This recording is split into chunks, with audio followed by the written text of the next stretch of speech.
It can be stressful to be called to court.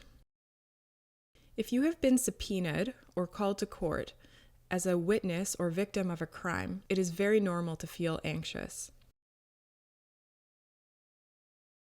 An understanding of what happens at court can be helpful to reduce your fears and make you feel prepared to give testimony. If you are a witness, this means that you saw or heard something happen, usually a crime or an accident. If you are a victim of crime, this means you have experienced physical, emotional, or financial harm as the result of a crime. Giving testimony is telling the court what you saw, heard, or experienced, always after you have promised to tell the truth. When you testify, you give evidence or proof about something that has happened.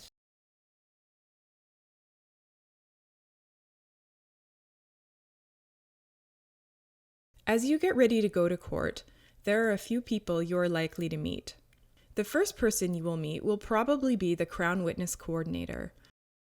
The Crown Witness Coordinator is the person whose job it is to prepare you to give testimony.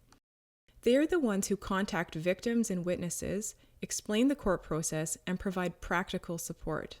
They will also provide you with information about your rights as a witness or victim of crime. For example, they will explain what a victim impact statement is, and they will let you know about any accommodations that can be made for testimonial aides or support persons. They will be able to answer your questions, accompany you into the courtroom, and provide you with follow-up support.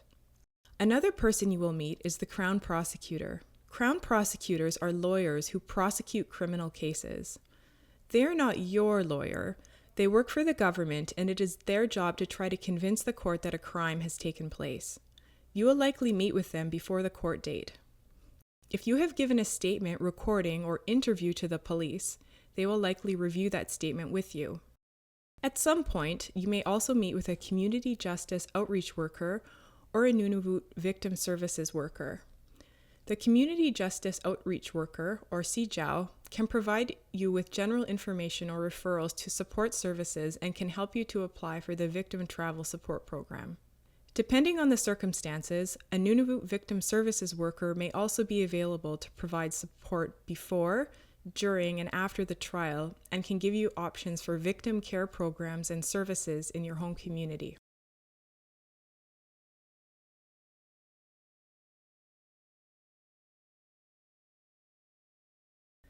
Going to court can be a stressful experience, so it is important to take care of yourself. Try to sleep well the night before and make sure to eat a good meal before your court appearance. If you are having a hard time emotionally, reach out and talk to a close friend, relative, or other support person about what you are going through.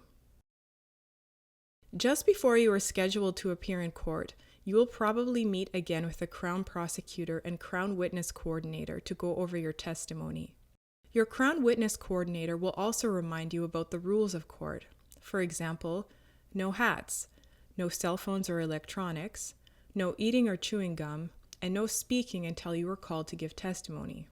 If you would like, you can always have a friend, relative, CJOW, or Nunavut Victim Services worker with you for any of these meetings, as long as that person has not been subpoenaed to testify in the same trial.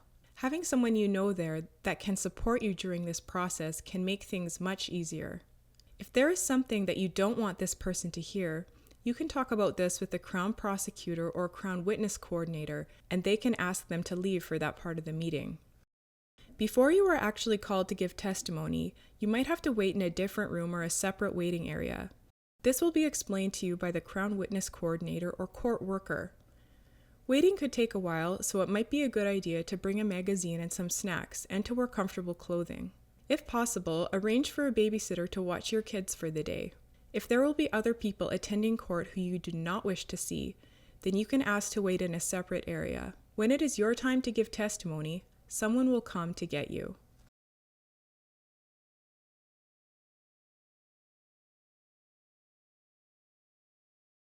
Let's talk about what a courtroom looks like. The main court building in Nunavut is the Nunavut Justice Center. Other communities have court circuits that take place in community halls or other venues. No matter what the court actually looks like, there are several people who are usually present in a courtroom. The judge is the person who oversees the court proceedings. Judges usually sit at the front of the room.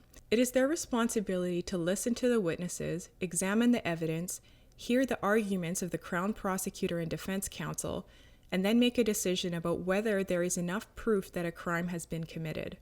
If the accused is found guilty, the judge is also the person who delivers the sentence. For example, time in prison, probation, or community service hours. The sheriff watches over the court. He or she is responsible for keeping everyone safe and making sure the court runs smoothly.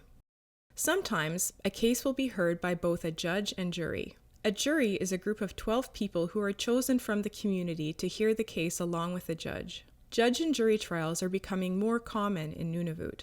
When a court case is heard by a judge and jury, the judge makes decisions about what information the jury can hear, and then the jury decides whether the accused is guilty or not guilty. If there is a jury, they will sit off to the side. The court clerk sits in front of the judge. This is the person who will ask you to promise to tell the truth. The court reporter also sits up front. He or she takes detailed notes on everything that is said and produces an official record of the court proceedings. The interpreter also sits at the front of the court, usually right next to the court reporter. The interpreter translates what happens in court into another language, like Inuktitut, Inuanaktun, or French. If you want to give your evidence in another language, make sure to tell the Crown Witness Coordinator or the Crown Prosecutor so they can let the court know. An interpreter is always available at court because it is your legal right to give testimony in your language of choice. The Crown Prosecutor sits on one side of the courtroom. Their job is to convince the judge that a crime has been committed. You will already have met with the Crown Prosecutor before you testify. The Defense Counsel sits across from the Crown Prosecutor on the other side of the courtroom. Their duty is to help the accused and to see that the legal rights of the accused are respected. Remember, in Canada, we are all innocent until proven guilty. The accused, or the defendant, is always seated next to the defense counsel. If the accused is in custody at the time of the trial, they will be accompanied by 1 or 2 police officers. In Iqaluit, the witness box or chair is located between the Crown Prosecutor and the defense counsel, always facing the judge. This is where you, the witness, will stand or sit when you give testimony. At the circuit courts, the witness chair is placed in between the court reporter and the judge. We will talk more about giving testimony a bit later. Finally, if the press or members of the public are there, they will be seated in the gallery, which is the chairs or benches located at the back of the courtroom or circuit court. This is also where the Crown Witness Coordinator sits, and if you have a support person with you, then this is where they will sit as well.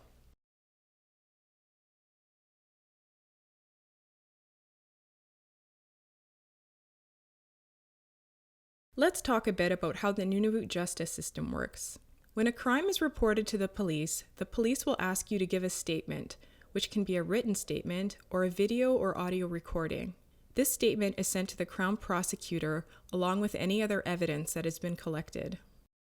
If the police decide that there are reasonable grounds for believing that someone has committed a crime, they will make an arrest and press charges. This means that the accused is taken into custody, informed of the crime that they are being charged with, and then either detained, meaning they have to remain in custody, or released, usually after having agreed to certain conditions. As a victim of crime, you have the right to be informed about whether the accused was detained or released, whether there will be a bail hearing, and what the release conditions are. After the accused has been arrested and charged by the police, there is a first appearance where the accused must go to court and state whether they will be pleading guilty or not guilty. Witnesses are never required to be present at a first appearance.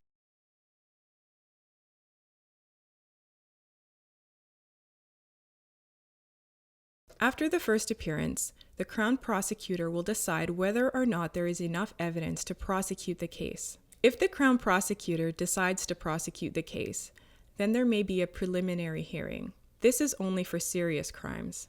If you are a witness, your first subpoena or summons to court will be to the preliminary hearing. The purpose of the preliminary hearing is for the judge to decide if there is enough evidence to proceed to trial. If the judge decides to proceed, then there may be a trial. During the trial, the Crown Prosecutor and Defense Counsel argue their cases, the witnesses give testimony, and then the judge decides if there is enough evidence to prove beyond a reasonable doubt that the accused has committed the crime.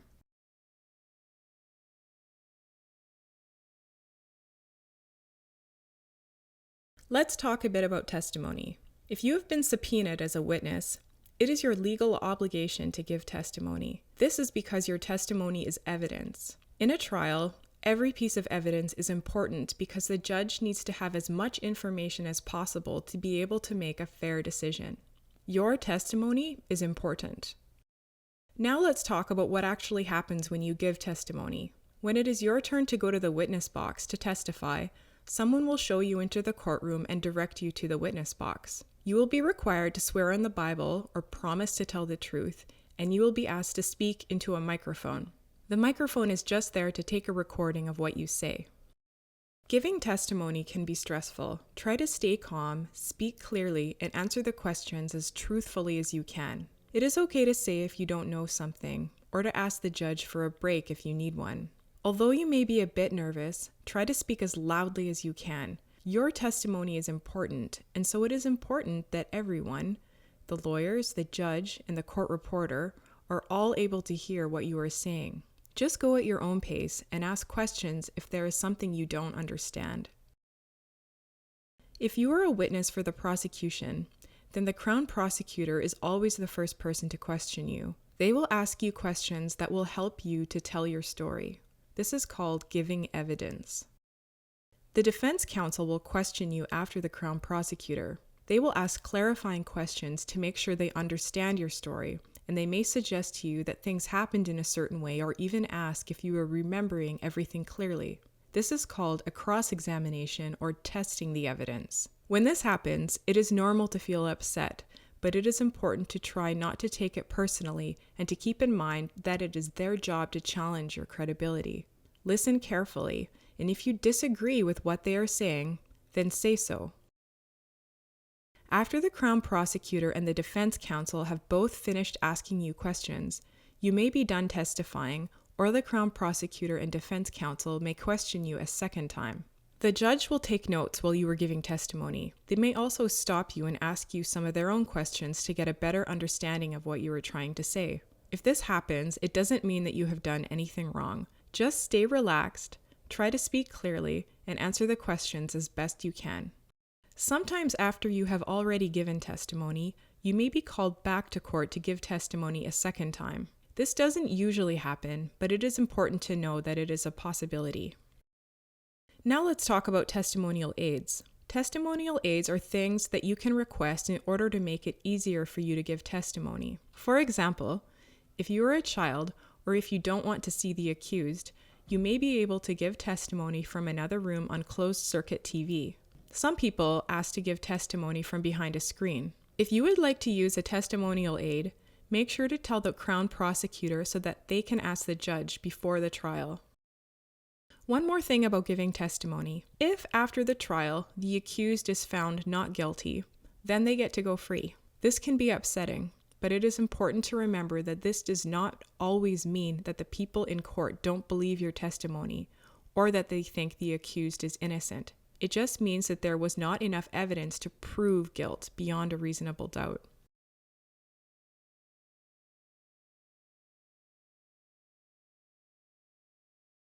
The decision is when the judge announces whether the accused has been found guilty or not guilty. This usually happens shortly after the trial, but sometimes it can take several weeks or even months. If the accused is found guilty, there will be a sentencing hearing. This is when the judge listens to the Crown Prosecutor and Defense Counsel suggest what the offender's punishment, such as incarceration, probation, or community service, should be.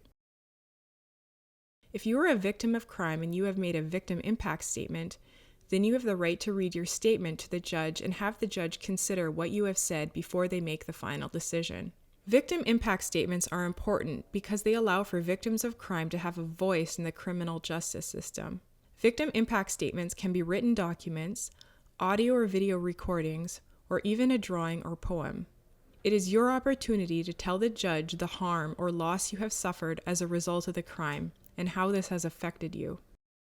You will be given information about victim impact statements by the Crown Witness Coordinator, and you may also hear about victim impact statements from the RCMP, the CJOW, or your Nunavut Victim Services worker. You can ask for help to write your victim impact statement, but it is always your choice whether or not you want to write one.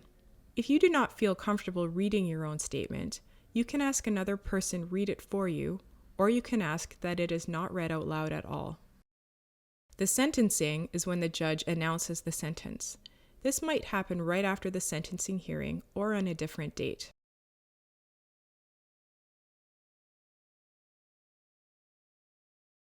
Being a victim of crime and going to court are stressful experiences, and many people find that they need support to move forward in their lives. It is important to remember that your Crown Witness Coordinator, Community Justice Specialist, CJOW, and Nunavut Victim Services worker are all there to support you on your healing journey. These people can tell you about the programs and services that are available to you in your community and across Nunavut, and can help you get connected with the support that you need. To get in touch with Nunavut Victim Services, send us an email at victimservices@gov.nu.ca or call us toll-free at 1-866-456-5216 during business hours.